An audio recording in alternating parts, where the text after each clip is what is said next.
Hi hello, ദേവൂസ് തെച്ചൂസിൻ്റെ മറ്റൊരു വീഡിയോയിലേക്ക് എല്ലാവർക്കും സ്വാഗതം. നമുക്കിന്ന് വളരെ ഈസി ആയിട്ടൊരു അടിപൊളി ചിക്കൻ കറി ഉണ്ടാക്കിയാലോ. ചിക്കൻ കറി തയ്യാറാക്കാനായിട്ട് ആവശ്യമായ തക്കാളിക്ക, സവാള, പച്ചമുളക്, ഇഞ്ചി, വെളുത്തുള്ളി എല്ലാം ഒന്ന് വൃത്തിയാക്കി എടുത്തിട്ടുണ്ട്.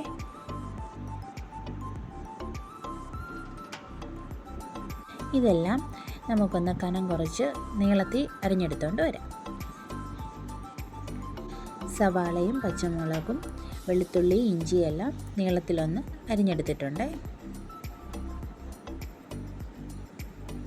തക്കാളിക്ക് കനം കുറച്ച് വട്ടത്തിലും അരിഞ്ഞെടുത്തു.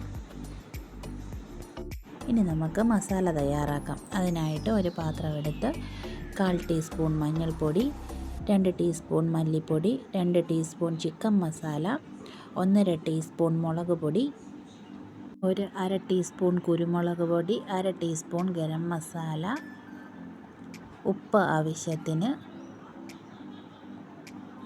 പിന്നെ കുറച്ച് വെളിച്ചെണ്ണയും കൂടെ ഒഴിച്ചു കൊടുത്ത് നന്നായിട്ടൊന്ന് മിക്സ് ചെയ്തെടുക്കാം.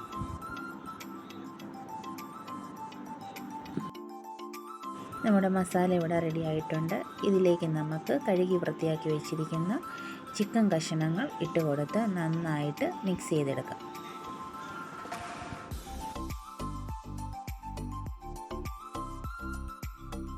മസാല പുരട്ടി വെച്ച ചിക്കൻ ഇനി കുറച്ച് നേരത്തേക്ക് റെസ്റ്റ് ചെയ്യാനായിട്ട് വെക്കാം.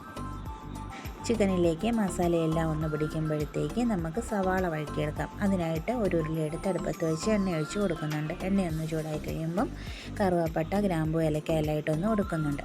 അതൊന്ന് ചുമന്ന് കഴിയുമ്പോൾ കടുകിട്ട് കൊടുക്കുന്നുണ്ട്. അതിലേക്ക് ഇഞ്ചിയും വെളുത്തുള്ളിയും കൂടെ ഇട്ട് കൊടുത്ത് നന്നായിട്ടൊന്ന് വഴറ്റിയെടുക്കാം. ഇഞ്ചിയും വെളുത്തുള്ളിയെല്ലാം എണ്ണയിൽ കിടന്ന് നന്നായിട്ട് വഴന്നു വന്നിട്ടുണ്ട്.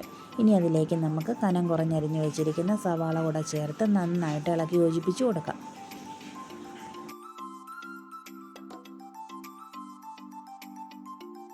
സവാള പെട്ടെന്നൊന്ന് വഴന്നു വരാനായിട്ട് നമുക്ക് ലേശം ഉപ്പ് കൂടി ഇതിലേക്ക് ചേർത്ത് കൊടുക്കാം. അരിഞ്ഞു വെച്ചിരിക്കുന്ന പച്ചമുളകും കറിവേപ്പിലയും കൂടെ ചേർത്ത് നന്നായിട്ട് ഒന്നുകൂടെ ഇളക്കി യോജിപ്പിച്ച് വഴറ്റിയെടുക്കാം. ഇഞ്ചി, വെളുത്തുള്ളി, സവാളയെല്ലാം നന്നായിട്ട് വഴന്നു വന്നിട്ടുണ്ട്. ഇനി ഇതെല്ലാം ഒരു അരികിലേക്ക് മാറ്റി കൊടുക്കുന്നുണ്ട്. അത് എണ്ണയപ്പം നന്നായിട്ട് തെളിഞ്ഞു വരും. ഇതിലേക്ക് നമുക്ക് പൊടികൾ ചേർത്ത് കൊടുക്കാം. 1/4 ടീസ്പൂൺ മഞ്ഞൾപ്പൊടി, 2 ടീസ്പൂൺ ചിക്കൻ മസാല, 2 ടീസ്പൂൺ മല്ലിപ്പൊടി, 1 ടീസ്പൂൺ മുളക് പൊടിയും കൂടെ ചേർത്ത് എണ്ണയ്ക്കകത്ത് നന്നായിട്ടൊന്ന് വഴറ്റിയെടുക്കാം. പച്ചമണം മാറുന്നത് വരെ നന്നായിട്ട് ഇളക്കി കൊടുത്തുകൊണ്ടിരിക്കാം. പൊടികളുടെ പച്ചമണം മാറിക്കഴിയുമ്പോൾ നമുക്ക് സൈഡിലോട്ട് മാറ്റി വെച്ചിരിക്കുന്ന സവാളയും പച്ചമുളകും ഇഞ്ചിയും വെളുത്തുള്ളിയും എല്ലാം കൂടെ ചേർത്ത് ഒന്നിച്ച് മിക്സ് ചെയ്തെടുക്കാം. ഇനി ഇതിലേക്ക് നമുക്ക് വേണമെങ്കിൽ വെള്ളം ഒഴിച്ച് കൊടുക്കാം. കൊടുത്തില്ലെങ്കിലും കുഴപ്പമില്ല, കാരണം ചിക്കനിൽ നിന്നെല്ലാം വെള്ളം നല്ലതുപോലെ ഇറങ്ങുന്നതാണ്. ഞാനിവിടെ കുറച്ച് വെള്ളം ഒഴിച്ച് കൊടുക്കുന്നുണ്ട് ഒരു ഗ്രേവിക്ക് വേണ്ടിയിട്ട്.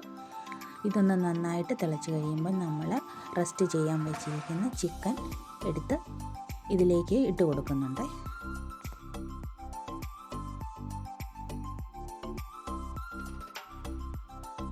ഇനി ചിക്കനും മസാലയും എല്ലാം നന്നായി യോജിപ്പിച്ചൊന്ന് മൂടി വെച്ച് വേവിച്ചെടുക്കാം.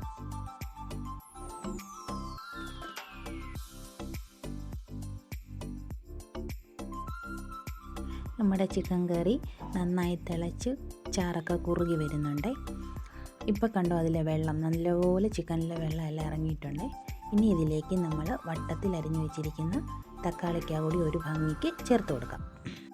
തക്കാളിക്ക എല്ലാം ചേർത്ത് കഴിഞ്ഞിട്ട് ഒന്നുകൂടി നമുക്ക് മൂടി വെച്ച് വറ്റിച്ചെടുക്കാം. ചാറൊക്കെ ഒന്ന് കുറുകി വരുമ്പോഴത്തേക്ക് 1/2 ടീസ്പൂൺ ഗരം മസാലയും 1/2 ടീസ്പൂൺ കുരുമുളക് പൊടിയും കൂടെ ചേർത്ത് കൊടുക്കാം. ചാറൊക്കെ കുറുകി നമ്മുടെ കറി ഇവിടെ റെഡി ആയിട്ടുണ്ട്.